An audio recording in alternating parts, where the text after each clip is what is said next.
Team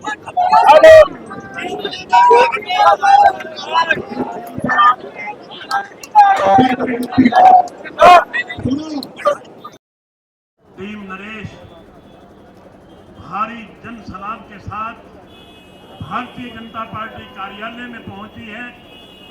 मैं सर्वप्रथम तो पूरी भारतीय जनता पार्टी की तरफ से यहां पहुंचने पर छोटे भाई नरेश यादव जी का और पूरी टीम का दिल की गहराइयों से बहुत बहुत स्वागत करता हूं, बहुत बहुत धन्यवाद करता हूं। साथियों, जिस फराख दिल्ली से नरेश यादव ने बीजेपी ज्वाइन की है, मैं समझता हूं ये अपने आप में एक उदाहरण है।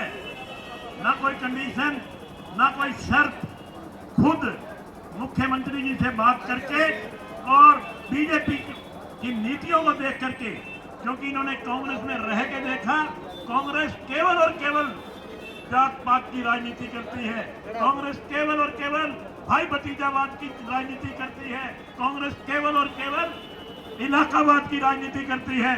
प्रत्यक्ष को प्रमाण की आवश्यकता नहीं होती। ये नरेश खुद आपके बीच में एक उदाहरण है, जिसने पिछले 2 साल में इतने ताबड़तोड़ कार्य किए, इतनी समाज सेवा की। न केवल खुद, पूरा परिवार मैं समझता हूं समाज सेवा में लीन रहा। और एमपी के चुनाव में जो इन्होंने करके दिखाया वो अपने आप में एक मिसाल है। मैं देखता था, मैं भारतीय जनता पार्टी के लिए मेहनत कर रहा था, ये कांग्रेस पार्टी के लिए मेहनत कर रहे थे।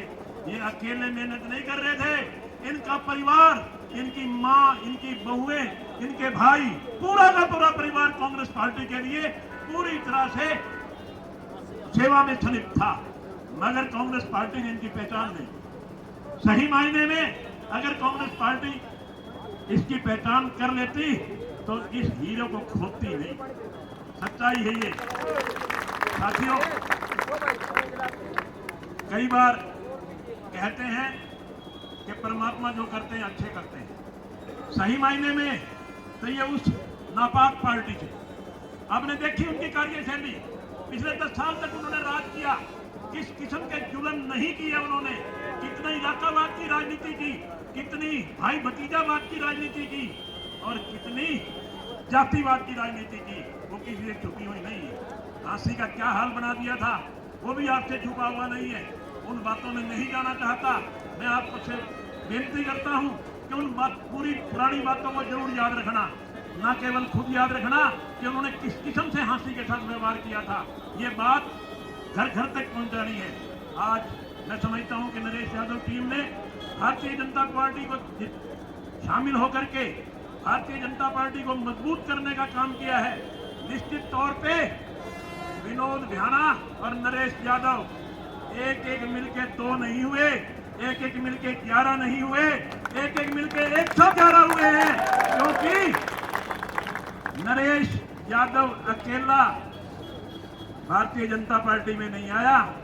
अगर अकेले आए होते तो मैं समझता कि विनोद विहाना और नरेश यादव एक एक मिलके 11 हुए हैं। हजारों की टीम लेकर के भारतीय जनता पार्टी में शामिल हुए हैं।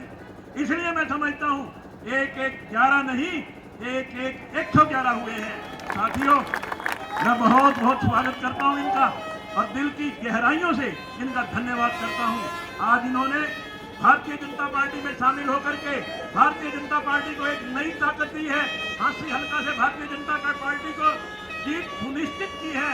और मैं समझता हूं यहाँ की हवा पूरे हिसार जिले में जाएगी और जहां जहां भी भारतीय जनता पार्टी की थोड़ी बहुत कमजोरी है वहां भी पूरी ताकत मिलेगी। और हिसार से उठी हुई हवा पूरे हरियाणा में जाएगी और पूरे हरियाणा में भारतीय जनता पार्टी की लहर आएगी और एक बार तीसरी बार फिर भारतीय जनता पार्टी की सरकार बनेगी और इस प्रदेश के मुख्यमंत्री नायब सिंह सैनी बनेंगे। मित्रों, जातिवाद की राजनीति से दूर रहना उनका मकसद ही केवल एक है कि किसी तरह से भूपेंद्र सिंह हुड्डा को मुख्यमंत्री बनाया जाए और कोई मकसद नहीं है उनका। ना उनको हरियाणा से कोई मतलब है, ना किसी और से कोई मतलब है, ना उनका विकास से कोई मतलब है। उनका मतलब केवल एक, 10 साल से तड़प रहे हैं कि किसी तरह से भूपेंद्र सिंह हुड्डा को मुख्यमंत्री बनाया जाए। साथियों, हमने इस बात पे ब्रेक लगानी है, न केवल झांसी में बल्कि पूरे हरियाणा में ये संदेश देना है कि हम किसी कीमत पे जातिवाद की राजनीति नहीं होने देंगे। ये 36 बिरादरी का स्टेट है, ये 36 बिरादरी का राज्य है, जिसमें 36 बिरादरी में से कोई भी मुख्यमंत्री बन सकता है। इसलिए आज मैं टीम नरेश का एक बार फिर बहुत बहुत स्वागत करता हूं, बहुत बहुत धन्यवाद करता हूं। धन्यवाद। जय हिंद।